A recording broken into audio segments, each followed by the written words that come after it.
Shalom, j'espère que vous allez bien. Avec la grâce de Dieu, je suis ravie de vous retrouver pour cette vidéo de Faites tout ce qu'il vous dira.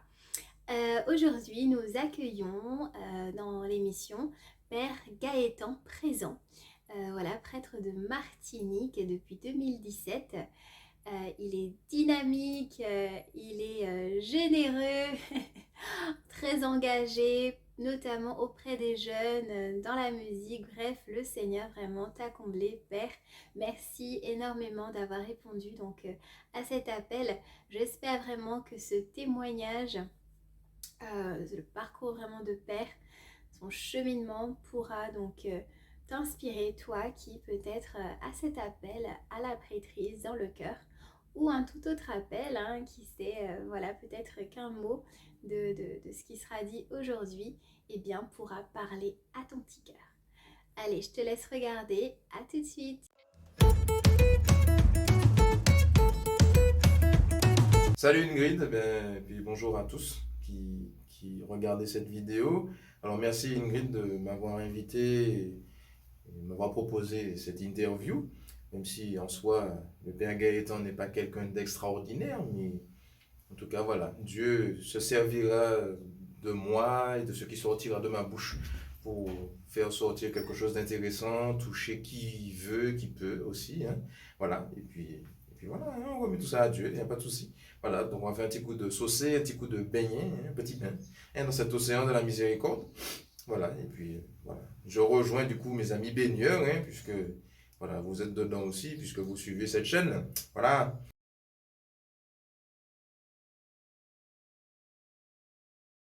Alors, qui est le Père Gaëtan? Alors, ben, j'ai 33 ans. Je suis né le 11 septembre 1988 dans une famille chrétienne, catholique. Euh, j'ai une grande sœur, j'ai aussi un grand frère, côté papa. Euh, j'ai grandi tantôt à Fort-de-France, puis à Saint-Joseph, puis au Lamentin, avant que je ne parte pour mes études au séminaire. J'ai un parcours scientifique, j'ai eu un bac S. Ensuite, j'ai validé un BTS en bioanalyse et contrôle, donc ça c'est le terme technique, mais pour le dire autrement, c'est un BTS de technicien de laboratoire pour toutes les questions de contrôle qualité des eaux, des aliments, euh, les conditions d'hygiène dans certaines structures, qu'il avait des vêtements, ce genre de choses, pour les produits cosmétiques, enfin voilà, un petit peu tout cet univers-là, la toxicologie aussi.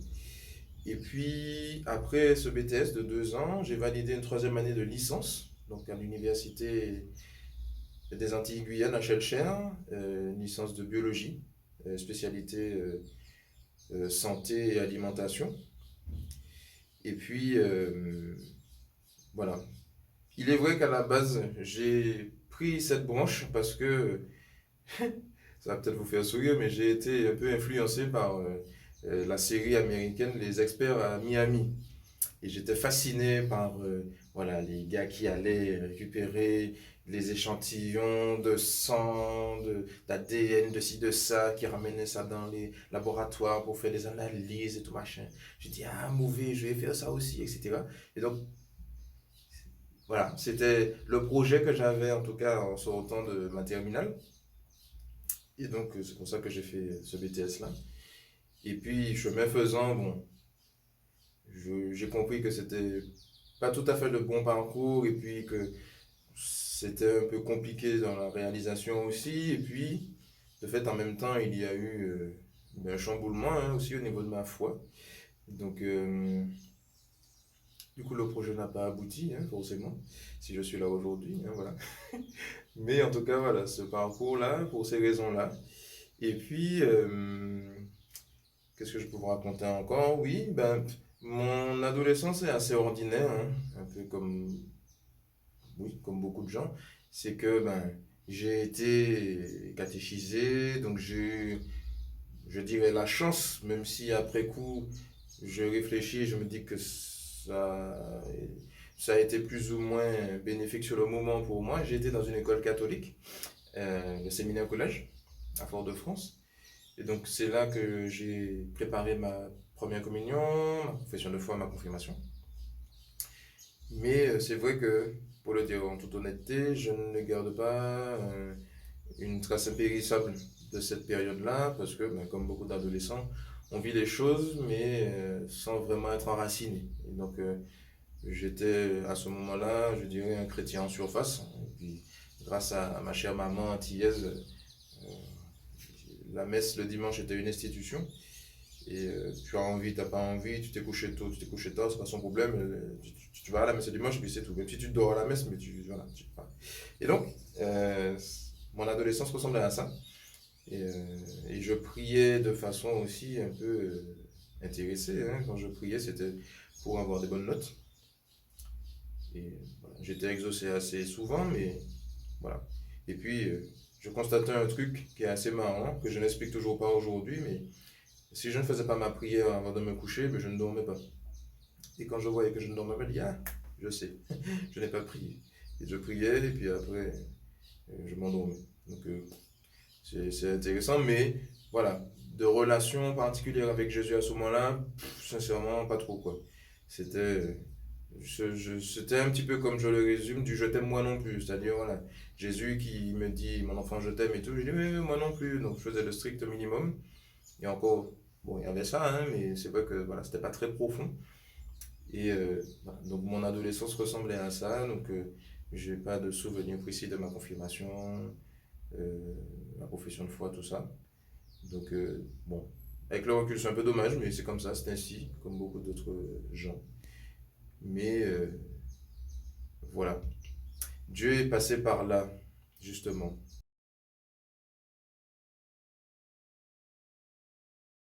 Mon parcours vocationnel, alors je vais remonter un petit peu dans le temps rapidement. Euh, Comme beaucoup de jeunes garçons que Dieu appelle à devenir prêtres, Dieu se manifeste très tôt dans leur vie. Même si ce n'est pas tout le temps le cas, et chaque histoire est unique. Mais il y a beaucoup de jeunes garçons que Dieu appelle très tôt. Et pour ma part, c'était le cas. Les premiers signes sont arrivés, j'avais 2 à 3 ans. J'allais à la messe au couvent de Cluny à Fort-de-France avec mes parents, avec ma famille. Et quand on arrivait, on s'installait dans les bancs. Et puis au début de la messe, donc je laissais le banc, j'allais sous l'autel. Et le prêtre ne m'a jamais chassé, apparemment. Donc je m'en souviens pas, mais ça m'a été raconté. Du coup, avec la relecture, je me dis que ben, quelque part, Dieu infusait déjà quelque chose en moi. Et puis, à l'âge de 7 ans, il y a eu un autre passage où on a fait un pèlerinage dans un sanctuaire marial dans le sud-ouest de la France. Alors, c'est pas Lourdes, hein, c'est autre chose. Et puis, ça a duré une dizaine de jours. Et à la fin du pèlerinage, donc, j'ai dit à mes parents, je veux être prêtre. Alors, je m'en souviens pas, malheureusement, mais ça a été dit. Parce que eux, ça les a marqués pour le coup. Et ma maman a accueilli ça avec des pincettes. Mon papa était un petit peu plus surpris. Et donc, voilà. Une parole qui a été jetée comme ça, qui, avec le recul, les préparait, mais ce n'est qu'avec la relecture des événements qu'on peut dire ça. Et donc, comme je vous disais, donc, mon adolescence, je dirais, entre guillemets, classique pour un jeune chrétien, hein. On est chrétien, mais on ne sait pas véritablement ce que c'est parce qu'on n'est pas sûr de ça, en fait. Et puis, Dieu a quand même frappé. Et je dirais qu'il a frappé fort avec le recul. Parce qu'à l'âge de 17 ans, donc à la fin de mon adolescence, euh, le soir de la vigile pascale, c'était l'année de ma terminale, c'était vers le mois d'avril, hein, je crois, euh, j'ai vu le prêtre baptiser des adultes. Et en le voyant faire, je me suis dit, mais tiens, comment on sait qu'on a appelé être prêtre, comment on sait que c'est ça, la formation, etc. Machin, machin. Moi, ça me posait plein de questions, mais qui à la base ne me concernaient pas, selon moi. Mais ça turbinait un petit peu à l'intérieur, là. Alors, bon, mai, juin, tout est là dans ma tête, mais bon, je passe mon bac quand même et tout. Bon. Et après, avant valider le bac, donc la première préoccupation, voilà, je vais voir le vicaire de la paroisse à ce moment-là et je lui pose la question. Je lui dis, voilà, père, j'ai une petite question. Il dit, il n'y a pas de petite question. Il y a, comment on sait qu'on est appelé être prêtre et tout, comment on sait que c'est ça? Et il me dit, il n'y a pas de petite question, et si tu te poses la question, c'est qu'il y a peut-être quelque chose. J'ai dit, alors, on va se calmer tout de suite, hein. C'est pas, c'est histoire de savoir, je parle pas de moi, en fait. Je parle, doucement. Et on a été interrompu assez vite. Et du coup, je suis reparti avec cette réponse. Il y a peut-être quelque chose. Que j'ai évidemment essayé d'enfouir, hein, parce que ben, ça ne collait pas avec ce que j'avais envie de vivre. Comme tout jeune garçon de cet âge, ben, tu veux une famille, tu veux une femme, tu veux des enfants, tu veux un bon travail, une situation, enfin le schéma classique quoi. Et puis voilà, comme je disais, hein, je voulais être expert en laboratoire, donc tu me dis, enfin non, c'est pas ça qui est prévu, c'est pas, doucement. Donc voilà, je fais mon BTS, enfin, j'essaie d'approcher une première fille, conquête, hein. Et ça n'a pas abouti. Et puis, une petite voix intérieure qui me dit, tu sais, Gaëtan, il y a peut-être quelque chose. Donc c'est après coup que je comprends que c'est Dieu. Mais sur le coup, j'ai la voix qui m'énerve plus qu'autre chose et j'essaie pas de savoir qui parle. La seule chose que je savais, c'est laisse-moi tranquille. Hein. Je récidive avec une autre petite que j'aimais bien voir, qui elle aussi aimait bien me voir. On avait essayé de construire quelque chose et puis au moment d'aller plus loin, ça n'a pas abouti. La fille a fait marche arrière. Et puis, là encore, la petite voix se manifeste. Il y a peut-être quelque chose. J'ai dit, voilà. Donc ça, c'était pendant mes années de BTS. Et puis, finalement, à la fin de mon année de BTS, ma maman qui avait suivi que j'avais parlé au prêtre, elle m'a dit, tu sais, la question que tu te poses, ça serait bien que tu y répondes. Donc, j'ai effectivement été voir un prêtre qui se chargeait des vocations à l'époque. Donc, on a discuté, même si j'étais toujours pas si emballé que ça par l'idée, hein, bon. Et puis, Dieu s'est manifesté de différentes façons que je suis obligé de faire court, mais en tout cas, Dieu s'est manifesté de façon très inattendue et surprenante que je me suis dit, bon là, ok, si c'est pas Dieu qui appelle, là, il y a un souci. Donc, voilà, j'ai arrêté de faire derrière, comme on dit chez nous, j'ai arrêté d'être peureux, puis j'ai accepté d'aller, bien qu'à reculons. Et puis finalement, en m'ouvrant petit à petit, ben, j'ai d'abord redécouvert la prière, donc j'ai fait ma rencontre avec Dieu à ce moment-là, dans ce cadre-là. Et dans ces temps de prière-là, voilà, alors, il y a beaucoup de choses qui se passaient, beaucoup de belles choses, hein, je découvrais Dieu, hein, pour le dire ainsi. Et puis c'est aussi dans ce cadre-là qu'il m'a dit, il m'a fait comprendre dans la prière que en fait, c'est bien de moi dont il s'agissait pour les questions, qu'il y avait bien quelque chose. Donc petit à petit, donc je discerne. Première année de discernement, donc j'étais en licence. La deuxième année, donc j'ai travaillé. J'ai travaillé dans un laboratoire justement en tant que préleveur. Donc ce sont ceux qui vont chercher les échantillons sur les lieux de prélèvement, la mer, la rivière, les snacks, les écoles, enfin, bref. Et à la fin de mon année de travail, au moment où ma patronne allait me proposer un poste qui correspond à mon diplôme, donc c'est-à-dire un poste de technicien, euh, je lui ai dit en même temps, ben en fait, je vais pas pouvoir accepter parce que je pars au séminaire. Et ben, elle me regarde avec des gros yeux. Ah, quoi, vous allez au séminaire? Je n'ai pas. Ben, je vais discerner, réfléchir pour être prêtre. Ah bon, c'est pas bien, ah bon, un peu à baba. Bon. Et du coup, voilà, les choses se sont faites ainsi. Donc en 2009, j'ai atterri à Paris donc, pour l'année de formation spirituelle. Euh, on réfléchit un petit peu, on pose des bases aussi, on mûrit le discernement avant le séminaire. Et puis, voilà, après 6 ans de séminaire, toujours à Paris, j'ai été ordonné diacre le 30 octobre 2016 à Paris et prêtre le 17 décembre 2017 à la cathédrale de Fort-de-France. Voilà en très bref le parcours vocationnel du Père Gaëtan.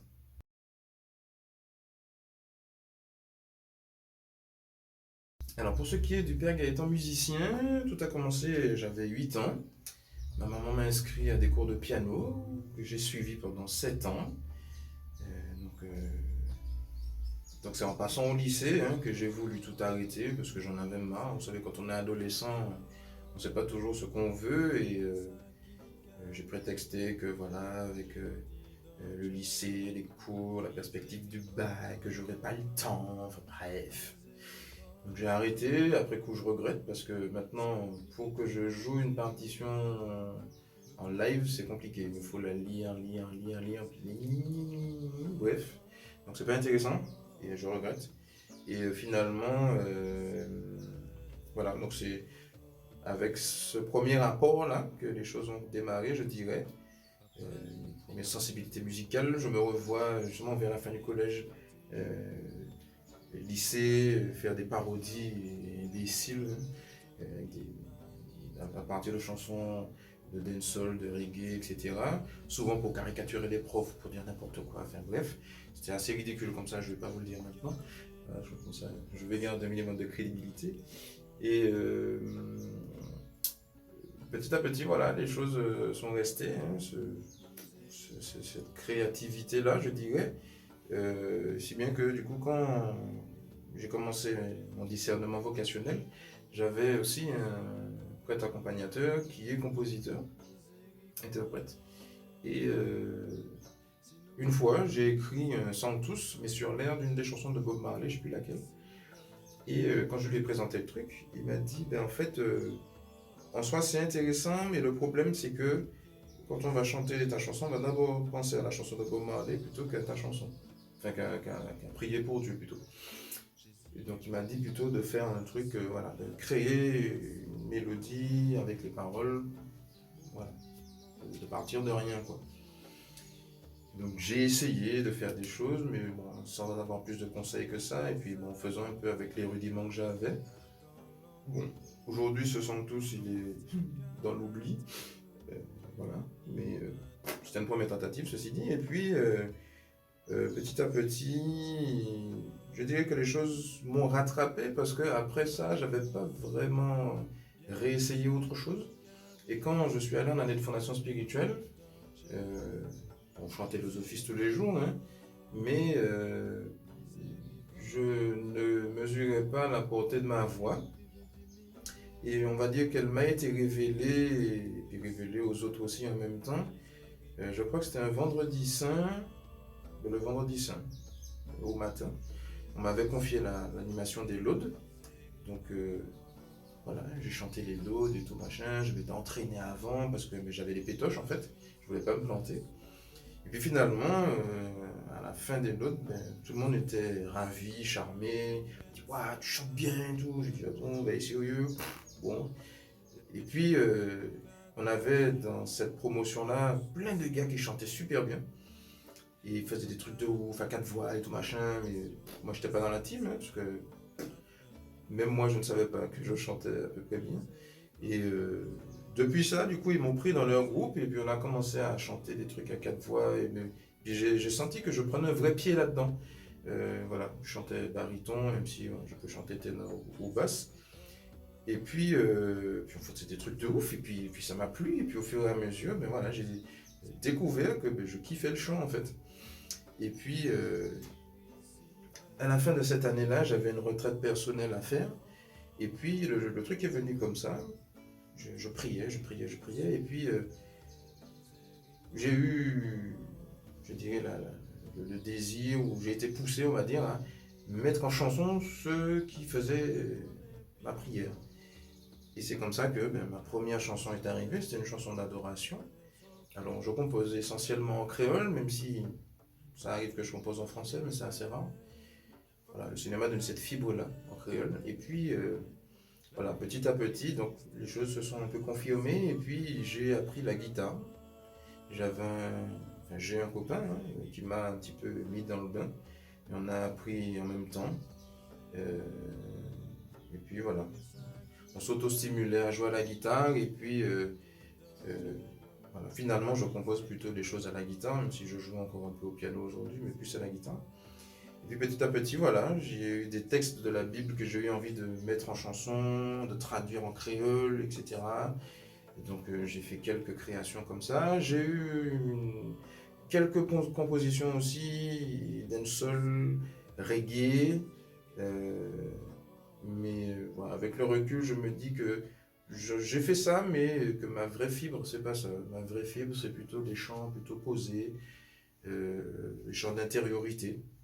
Et même moi, hein, c'est là où je prends un vrai pied pour avoir les retours des uns et des autres. C'est ça qui les touche le plus. Alors, pour être très sincère, je ne mesure pas vraiment l'impact que ça suscite chez ceux qui m'écoutent. Et je me dis que c'est peut-être pas plus mal. Du coup, j'ai reçu la confirmation des autres que c'était un charisme avant que moi-même je me dise que c'était un charisme. Mais du coup, tant mieux. Comme ça permet de vivre les choses dans l'humilité et puis de continuer à faire des choses pour Dieu. Voilà. Donc, je vais vous interpréter du coup ma dernière création. Parce que j'ai pas non plus tout enregistré. Enregistrer, ça prend beaucoup de temps, que je n'ai pas forcément. Mais voilà, quelques chansons que j'ai pu enregistrer, donc que j'ai posté sur ma page YouTube. Ah bah oui, parce que j'ai une page YouTube. Voilà. Et donc celle-là, pour le coup, je l'ai enregistrée, vous pouvez la retrouver sur ma page YouTube. Donc c'est la traduction en créole de la prière de consécration à la Vierge Marie. Donc je vous prendrai que le refrain, je vous laisse du coup découvrir le reste sur ma page.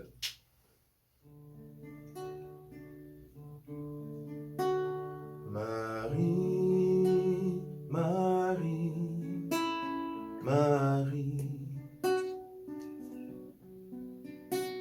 Sainte Vierge, où c'est, Maman bon Dieu.